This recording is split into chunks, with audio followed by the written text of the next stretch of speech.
Hey guys, Sahan here with video number 8 today, and I haven't been uploading anything for nearly 2 weeks now, but I'm back at it now again, and that's what counts for me. Today's topic would be self guilt, not exactly a book review, but I do believe that it will be of help to anyone who's going to be searching for um, a solution, at least to such a problem. Um, I'm going to be talking some definitions first, and then I will be comparing and contrasting guilt with shame, as cited in some reputable papers written by some reputable individuals.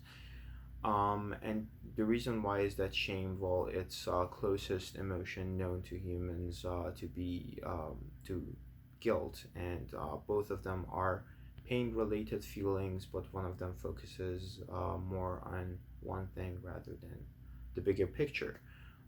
So let's work our way through the two definitions that I have prepared.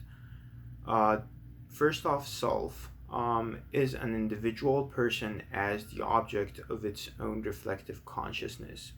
And guilt is an emotional experience that occurs when a person believes or realizes, accurately or not, that they have compromised their own standards of conduct or have violated universal moral standards and bear significant responsibility for that violation. So, meaning that you've aimed to do something specific and hoped for a specific result, which was your desired one, and didn't achieve it because you compromised and gave up on some of your standards and traded them off for an alternate result that you've got in return.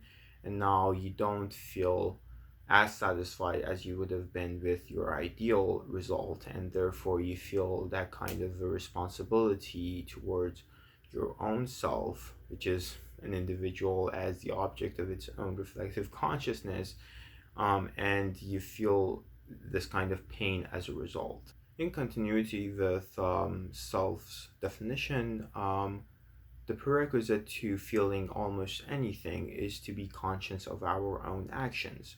Human is an extremely visual animal, and therefore having our eyes open is very synonymous to feeling conscience.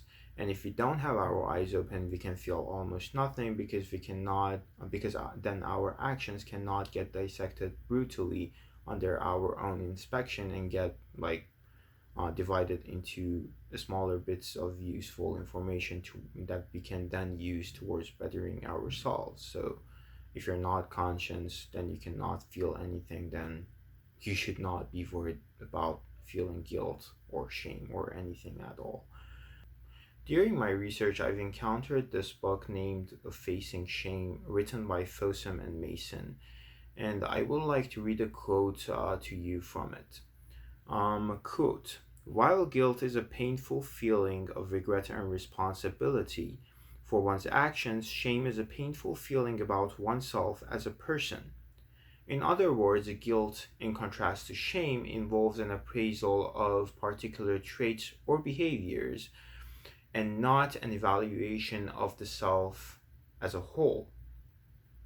In guilt, the self is not the central object of the negative evaluation, but rather the thing done is the focus. In other words, the guilty person usually tends to intensify a behavior, a particular behavior, more than others, so as to make up for the difference in moral values or standards. And by moral values and standards, I mean the specific ones that the person has set for themselves and now is subject to violation by themselves and their own actions. And that is all while shame works towards concealing the shameful act, in contrast to guilt, rather than showcasing it. And in a way, we can therefore conclude that guilt is more destructive than constructive. But there's a catch, and that's that if you see and perceive guilt in its regular and its negative way, which is very destructive, and it can lead to tremendous amounts of pain if not dealt with correctly. At this point, I would like to open a parenthesis to talk more about what I mean when saying positive or negative. Do not look at positive and negative in a black and white kind of relation, but think of negative more as the normal approach that the person takes when overtaken by guilt, and positive as the unconventional but more effective way um, to deal with the destructive emotion. Close and close, close the parenthesis now. I see emotions in two very broad categories. Either they are existential or non existential.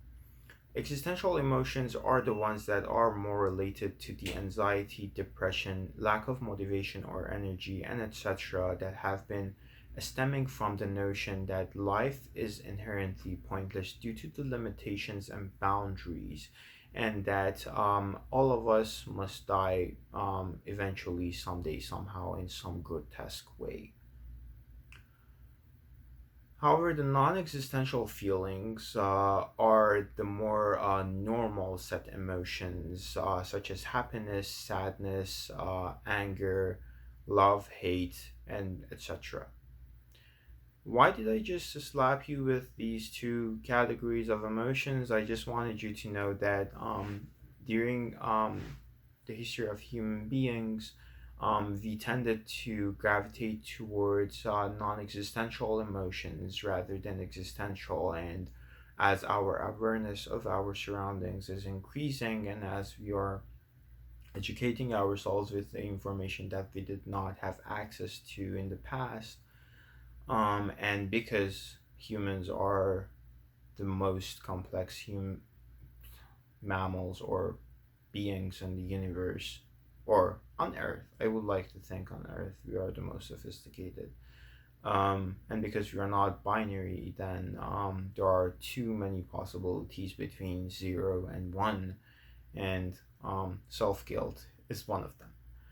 Um, Back to my research, I found this paper by Ratcliffe, and from it, I would like to read you this beautifully laid out quote.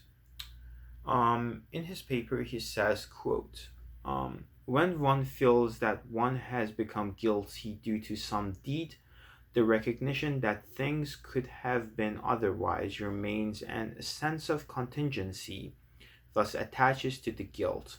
Similarly, one might feel that one's existence is contingently flawed, that there is hope of redemption. This notion of contingency that he is pointing out in his paper is very important, in my opinion, because something that's contingent is not true by every possible evaluation, nor it is false by every possible valuation. And this is the very definition of chance: 50-50% chance, neither true nor false. If you think of your life as being contingently flawed, it means that it is very spontaneous, you have no control over it, and whatever decision that you make can go either way. It can either be true or false. You retain this sense of hope, and you always think that today is the day, and the action that I make will be correct rather than incorrect. And that is really important, because if you're a guilty person, if you have the negative perception of guilt, you would always focus on the alternate result, rather than focusing on the path that he led you uh, towards making a choice that led you towards this alternative result. You have to see the bigger picture rather than seeing only one small bit of it at the end. I mean, it would change. It would make all the difference in the world if you're able to correct yourself and stop it from happening rather than when it happens, grieve over it and eat yourself and then make the same mistake um, in a short period of time after it happened. So it would be like a loop if you're thinking of it in um, the more negative way. So yeah, I think I haven't gone more much in depth into the self guilt, but I think with the definitions that I've provided and with the quotes from the books and the papers, I think it is pretty evident that guilt is more destructive than constructive if you don't look at it in the right way. And I think I would make a sequel to this. I don't know, it is very contingent on me being able to like write more than half decent transcript for it. Anyways, thanks for watching, and I will see you in the next one, which might not be next week.